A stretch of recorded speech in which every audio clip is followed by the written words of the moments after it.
Have you ever felt like you're just stuck in a loop? Maybe you keep dating the same kind of person, or you react to stress in the exact same way every single time. Well, today, we're going to pull back the curtain on those hidden patterns that run our lives, and we'll see how we can actually start to change them by getting to know our inner child. It's super frustrating, isn't it? That feeling of knowing you're in a pattern, but you just can't seem to figure out how to break free. But here's the good news. There is a way out, and it all starts with understanding exactly where these patterns came from in the first place. So, what is this inner child thing anyway? Well, it's not just one thing. Think of it like two sides of the same coin. On one side, you've got your authentic self, that joyful, magical, confident kid you were born as. But on the other side, you've got the wounded child, the part of you that's holding on to all the old hurts. The whole point of healing is about bringing these two back together. This quote, wow, it just nails it. As babies, we literally don't see ourselves as separate from our mothers. We're a team, a single unit. Our mom is our entire world, so her well-being is quite literally our well-being. And okay, this is where it gets absolutely mind-blowing. This connection isn't just, a feeling. It's physical. A mother's electromagnetic field is actually regulating her baby's body. Her nervous system is teaching the baby's nervous system how to react to the world. So if mom is stressed and anxious, the baby's nervous system learns, okay, the world is a stressful and anxious place. Okay, so what happens if that early environment wasn't all that safe or nurturing? Well, our brains are incredible little survival machines. They create a kind of map to help us navigate that difficult world. So let's take a look at how that survival map actually gets made. This brings us to a kind of fancy term, but the idea behind it is super simple and, honestly, brilliant. It's called neuroplastic adaptability. All it means is that your brain is a champ at adapting to whatever environment it's in. As a kid, this is a total lifesaver, but, and this is a big but, as adults, those same survival strategies can become our biggest roadblocks. So what does this actually look like in real life? Well, see if any of these ring a bell for you. Hypervigilance, always scanning the room for danger.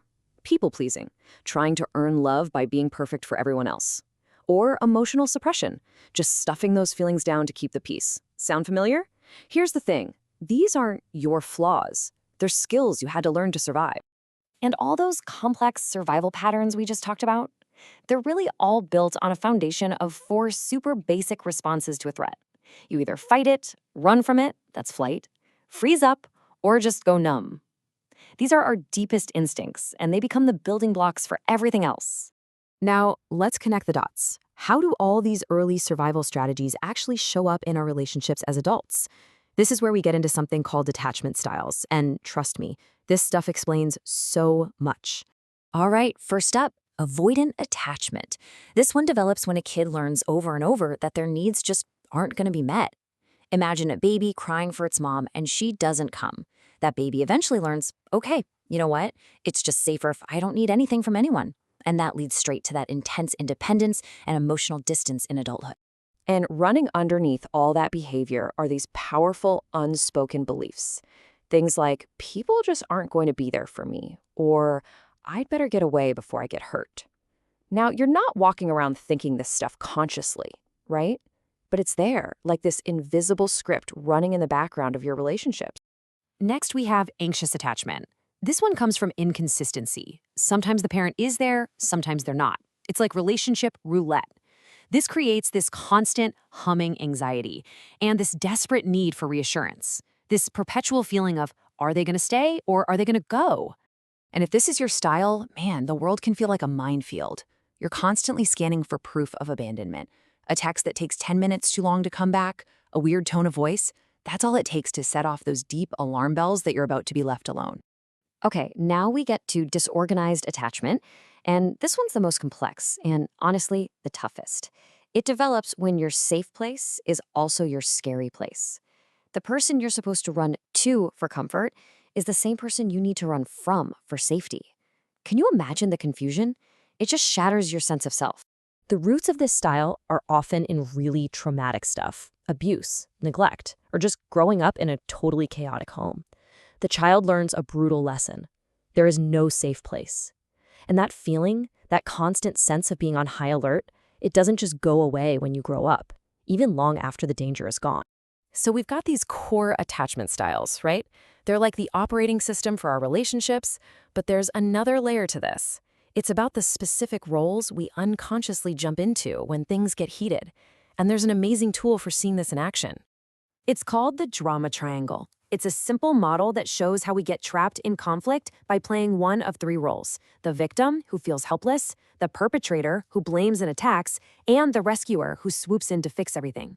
But here's the crazy part. You don't just stick to one role. Once you're in that triangle, you bounce around and end up playing all of them. But hey, the good news is you are not stuck in this triangle forever. Step one is just seeing it. Just having that aha moment of, oh, wow, I'm in the triangle right now. Then you figure out your entry point. What's your go-to role? Are you the rescuer, the victim? And the last step, it's the hardest, but it's where the real magic happens. You step out, feel what you're really feeling, and speak your truth. Whew, okay. We have covered a ton of ground. We've looked at where these patterns start, how they play out, but now for the most important question of all. What do we actually do about it? So let's dive into some practical, real tools you can start using on this journey to reconnect with yourself. Here's a really simple but seriously powerful exercise you can try. In the morning, just for a few minutes, write with your other hand, your non-dominant one. Sounds a little weird, I know, but it helps you get past your logical brain and tap into those deeper feelings and memories.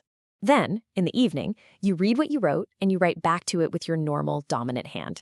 This is your chance to let your wise adult self offer some compassion to your inner kid. The reason this works so well is that you're literally creating a conversation between two different parts of your brain. The morning writing, with the non-dominant hand, that's all heart, all emotion. It's your limbic system talking. The evening writing is your grounded, logical adult mind stepping in. It's just a beautiful way to start bringing all those pieces of you back together. And remember, healing isn't just something that happens in your head. It's a full-body experience. So here's a physical practice you can do. Just get comfortable, breathe deep into your core, and put one hand on your chest and one on your belly. As you breathe, just imagine all the scattered, fragmented parts of yourself returning home to your center, like lost birds finally finding their nest. And don't be afraid to make some noise. A yawn, a big sigh, a little hum, let that stored energy out. And this all leads us to the final and maybe the most profound idea of all. De-center yourself. What on earth does that mean? It means recognizing that your struggles aren't always just yours. You're part of a larger family system, and you might be carrying patterns that were handed down for generations. Healing is about stepping out of the middle of that family drama and finding your own center, your own peace, totally separate from the roles you were taught to play. So I'll leave you with this question to sit with. If you could get quiet just for a moment and truly, honestly listen to that youngest part of you, what would it say? What does it really need from you today? Because listening to that answer, well, that might just be the very first step on the journey back home to yourself.